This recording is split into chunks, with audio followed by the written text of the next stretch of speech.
Hello, my lovely kittens. Periwinkle back again for another art commentary video. As you can tell by the title of this video, I'm gonna be talking about my first, and as of now, only ghost encounter. If y'all wanna have Christmas in July, I'm getting my Halloween in August. And what better piece to make than of the best haunted explorers I know, Sam and Colby. I hope you guys don't mind, I furified them. Colby is the most adorable koala, and Sam is a lovely Yorkie. I recommend giving them a sub if you can spare a click for them, as they're only 1,000 away from 10 million. And they said once they reach that goal, they're gonna spend an entire week at the Conjuring House. They've been there many times before, but for those who know me, know I'm a little sadistic, and I kinda wanna see them lose their minds a bit. While you're at it, why not sub to me as well? I know I call you my kittens, but I always wanted to have a name for my subscribers as a whole. Any suggestions? I have a few ideas, but I would want some confirmation and opinions before making it final. Oh, and if you want to be notified when I make a video, please click the bell. Alright, I got a little sidetracked. Let me start off by saying out of every opinion I have on splitting topics, the topic on paranormal is actually one of the only things I'm okay with people not believing in. It's not harming anyone if you do or don't believe in lingering spirits or demonic presences. So, I will say the story I tell you has lost proof. As in, the proof I got was on an old Verizon flip phone that's forever lost. So, I don't mind if you want to take my story with a grain of salt. But I know what I saw. My family knew what they saw. And I wish I had downloaded that photo onto some kind of file before losing it forever. But if you don't believe me or think I'm lying, you are free to do so, as I don't have the proof with me. Now, for the story of the Battleship, docked in Willmington, North Carolina. The battleship actually named the USS North Carolina, BB-55, was originally built in New York. She was built for World War II in 1941. As for almost 20 years, no new naval ship was needed until the war. Once inspection was passed in 1942, she started being a part of every offensive battle on the Pacific, earning her a whopping 15 battle stars. What this ship was famous for was actually her station around Solomons in August of 1942, where she was pretty much stationed as a bodyguard for aircraft carriers.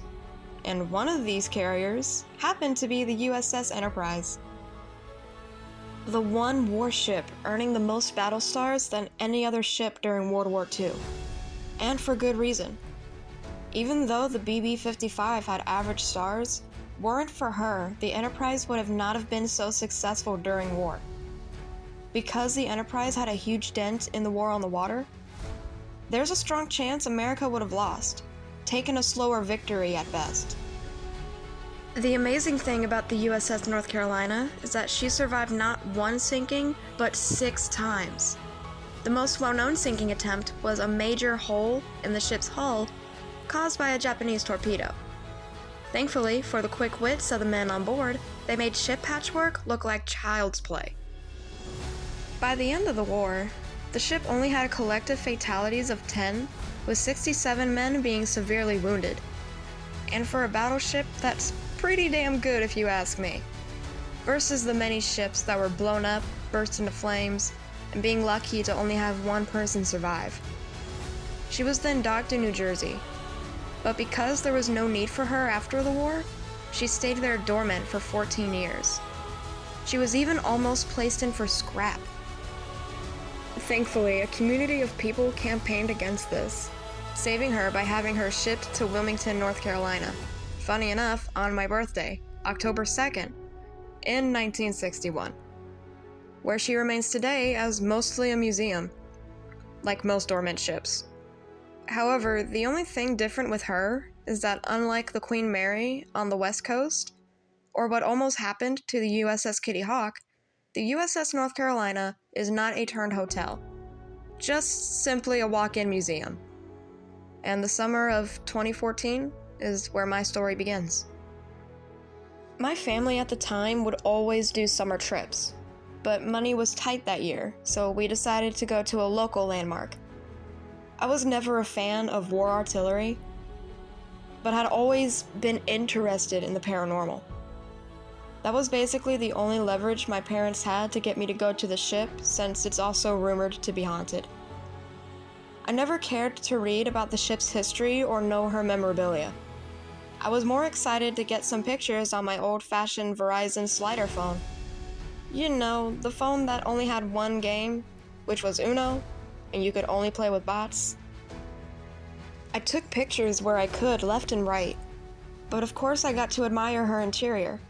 The fire room, engine room, wardroom, all had a certain feel to it, but nothing felt more different than when we got to the gallery, or the kitchen. As I had said, I'd take photo after photo till I had no memory left on that phone. I think I took a total of roughly 500. Even though we went on a day where there weren't a lot of visitors, and only 2 other groups with us at a time, the gallery felt crowded. I couldn't breathe, but not in a suffocating, pressurous way. It was like the air itself was heavy. This was the room I took the most photos in because I had that feeling. Once we were headed out to the gift shop, I put my phone in my bag and left it there. It was a good 2 to 3 hours till I looked through the photos again, but that was because we went to the aquarium right after the Battleship visit. But on the drive home, I looked through all the photos and deleted the ones I didn't see were significant, till I got to the kitchen photos. Of course, I had that feeling in there, so this was the room I had hope for anyway. But one after another, not a shadow, not a figure, not even an orb. I grew more and more frustrated till I got to the photos I took in front of the oven. The way I remember this photo is how I portray my memory of the ship's layout, so forgive me if I misremember.